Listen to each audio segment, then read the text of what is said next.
You must get rid of the last vestige of the old idea that there is a deity whose will it is that you should be poor, or whose purposes may be served by keeping you in poverty. The intelligent substance which is all, and in all, and which lives in all, and lives in you, is a consciously living substance.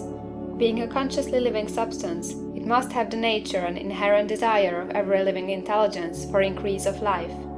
Every living thing must continually seek for the enlargement of its life, because life, in the mere act of living, must increase itself. A seed, dropped into the ground, springs into activity, and in the act of living produces 100 more seeds. Life, by living, multiplies itself. It is forever becoming more. It must do so if it continues to be at all. Intelligence is under the same necessity for continuous increase. Every thought we think makes it necessary for us to think another thought. Consciousness is continually expanding. Every fact we learn leads us to the learning of another fact. Knowledge is continually increasing. Every talent we cultivate brings to the mind the desire to cultivate another talent. We are subject to the urge of life, seeking expression, which ever drives us on to know more, to do more, and to be more. In order to know more, do more, and be more, we must have more. We must have things to use, for we learn, and do, and become only by using things. We must get rich, so that we can live more. The desire for riches is simply the capacity for larger life seeking fulfillment. Every desire is the effort of an unexpressed possibility to come into action. It is power seeking to manifest which causes desire. That which makes you want more money is the same as that which makes the plant grow. It is life, seeking fuller expression. The one living substance must be subject to this inherent law of all life. It is permeated with the desire to live more. That is why it is under the necessity of creating things. The one substance desires to live more in you, hence it wants you to have all the things you can use. It is the desire of God that you should get rich. He wants you to get rich, because he can express himself better through you if you have plenty of things to use in giving him expression. He can live more in you if you have unlimited command of the means of life. The universe desires you to have everything you want to have. Nature is friendly to your plans. Everything is naturally for you. Make up your mind that this is true. It is essential, however, that your purpose should harmonize with the purpose that is in all. You must want real life, not mere pleasure of sensual gratification. Life is the performance of function, and the individual really lives only when he performs every function, physical, mental, and spiritual, of which he is capable, without excess in any. You do not want to get rich in order to live swinishly, for the gratification of animal desires. That is not life. But the performance of every physical function is a part of life, and no one lives completely who denies the impulses of the body a normal and healthful expression.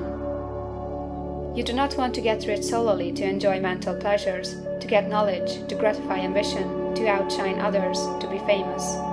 All these are a legitimate part of life, but the man who lives for the pleasures of the intellect alone will only have a partial life, and he will never be satisfied with his lot. You do not want to get rich solely for the good of others, to lose yourself for the salvation of mankind, to experience the joys of philanthropy and sacrifice. The joys of the soul are only a part of life, and they are no better nor nobler than any other part. You want to get rich in order that you may eat, drink, and be merry when it is time to do these things, in order that you may surround yourself with beautiful things, see distant lands, feed your mind, and develop your intellect, in order that you may love man and do kind things, and be able to play a good part in helping the world to find truth. But remember that extreme altruism is no better nor nobler than extreme selfishness. Both are mistakes.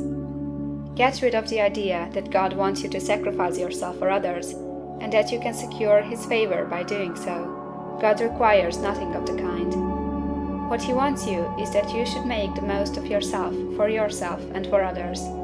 And you can help others more by making the most of yourself than in any other way.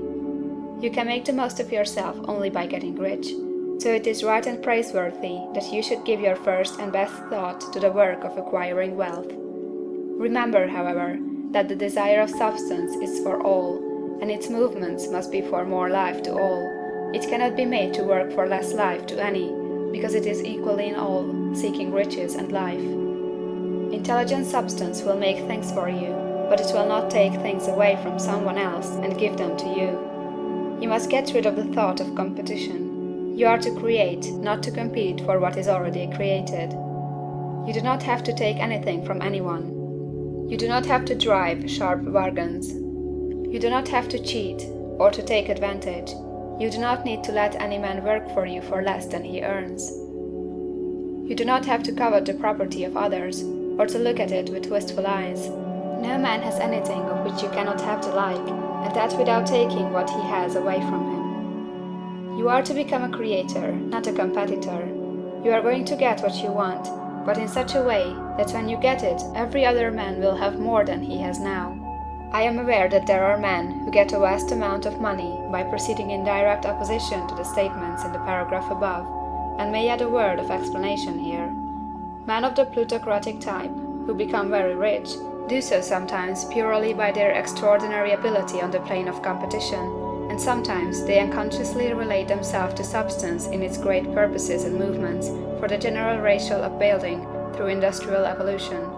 Rockefeller, Carnegie, Morgan, and others have been the unconscious agents of the supreme in the necessary work of systematizing and organizing productive industry, and in the end, their work will contribute immensely toward increased life for all. Their day is nearly over. They have organized production, and will soon be succeeded by the agents of the multitude, who will organize the machinery of distribution. The multimillionaires are like the monster reptiles of the prehistoric eras. They play a necessary part in the evolutionary process, but the same power which produced them will dispose of them. And it is well to bear in mind that they have never been really rich. A record of the private lives of most of this class will show that they have really been the most abject and wretched of the poor. Riches secured on the competitive plane are never satisfactory and permanent. They are yours today and another's tomorrow. Remember, if you are to become rich in a scientific and certain way, you must rise entirely out of the competitive thought. You must never think for a moment that the supply is limited. Just as soon as you begin to think that all the money is being cornered and controlled by bankers and others, and that you must exert yourself to get laws passed to stop this process and so on, in that moment you drop into the competitive mind, and your power to cause creation is gone for the time being. And what is worse, you will probably arrest the creative movements you have already instituted. Know that there are countless millions of dollars worth of gold in the mountains of the earth, not yet brought to light, and know that if there were not, more would be created from thinking substance to supply your needs. Know that the money you need will come, even if it is necessary for 1,000 men to be led to the discovery of new gold mines tomorrow. Never look at the visible supply, look always at the limitless riches in formless substance, and know that they are coming to you as fast as you can receive and use them. Nobody, by cornering the visible supply, can prevent you from getting what is yours. So never allow yourself to think for an instant that all the best building spots will be taken before you get ready to build your house, unless you hurry.